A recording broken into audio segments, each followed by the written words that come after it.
Video চালু হয়েছে না ফটো? কতক্ষণে চালু?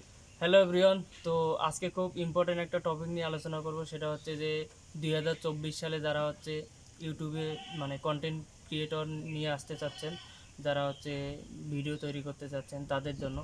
তো যারা হচ্ছে নতুন করে ইউটিউব শুরু করতে চাচ্ছেন তাদের সব থেকে কয়েকটি মানে ইম্পর্টেন্ট বিষয় মাথায় রাখার লাগবে। সেগুলো হচ্ছে যে আপনাকে অবশ্যই মানে ইউটিউব মনিটাইজেশন যে ক্রাইটেরিয়া, এই বিষয়টা হচ্ছে মাথায় রাখতে হবে। এবং ইউটিউবের অনেক হচ্ছে পলিসি আছে, এই পলিসিগুলো নিয়ে হচ্ছে আপনাদেরকে মানে যদি না জানেন তাহলে আসলে এইখানে এসে আপনারা তেমন কিছু করতে পারবেন না।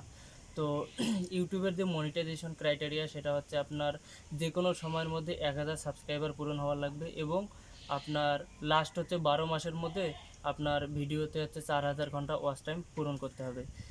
আর আপনার হচ্ছে মানে সাবস্ক্রাইবারের যে ক্রাইটেরিয়া এটা হচ্ছে যে কোনো সময়ের মধ্যে পূরণ করলেই হবে। এটা আপনার মানে 1K সাবস্ক্রাইবার পূরণ হলে আপনার এটা থেকে যাবে। আর ওয়াচ টাইমের যে বিষয়টা সেটা হচ্ছে আপনাকে অবশ্যই লাস্ট 12 মাসের মধ্যে কিন্তু 4000 ঘন্টা পূরণ করতে হবে। যদি লাস্ট 12 মাসের মধ্যে না হয়, আপনার যদি দেখা যায় যে 2 বছর মিলে হয়, তাহলে কিন্তু হবে না। তো এই হচ্ছে বিষয়। আর এর বাইরেও আসলে ইউটিউবের অনেক হচ্ছে পলিসি আছে যেগুলো আপনাকে অবশ্যই মাথায় রাখতে হবে। সেটা হচ্ছে যে আপনি এখানে হচ্ছে কপিরাইট কন্টেন্ট নিয়ে কাজ করতে পারবেন না। মানে আপনি হচ্ছে অন্যের ভিডিও শুধু ডাউনলোড করলেন, ডাউনলোড করে হচ্ছে আপলোড করে দিলেন, তাহলে হবে না।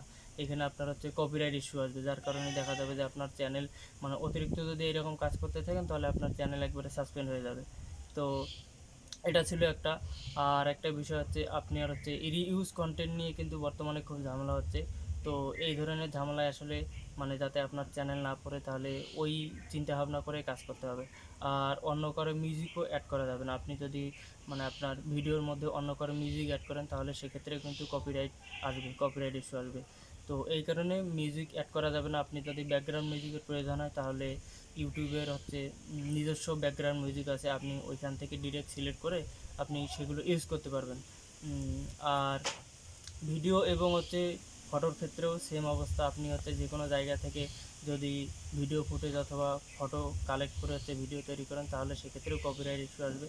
এই কারণে আপনার হচ্ছে কপিরাইট ফ্রি অনেক হচ্ছে ফুটেজ পাওয়া যায়। আপনার যেমন pixel.com আছে, তারপর পিকজাবে আছে, এগুলো থেকে আপনি হচ্ছে কপিরাইট ফ্রি ভিডিও নিতে পারবেন, আবার হচ্ছে ফটোও পাবেন ওই জায়গা থেকে। তো ওগুলো আপনি অনায়াসে ইউজ করতে পারবেন, সেগুলোতে কোনো মানে সমস্যা হবে না। তো এই হচ্ছে বিষয়। আপনাকে এই বিষয়গুলো যদি মানে মাথায় রাখতে পারেন তাহলে অবশ্যই আপনার মানে 2024 সালে একজন ভালো মানে ইউটিউবার হওয়ার সম্ভাবনা আছে।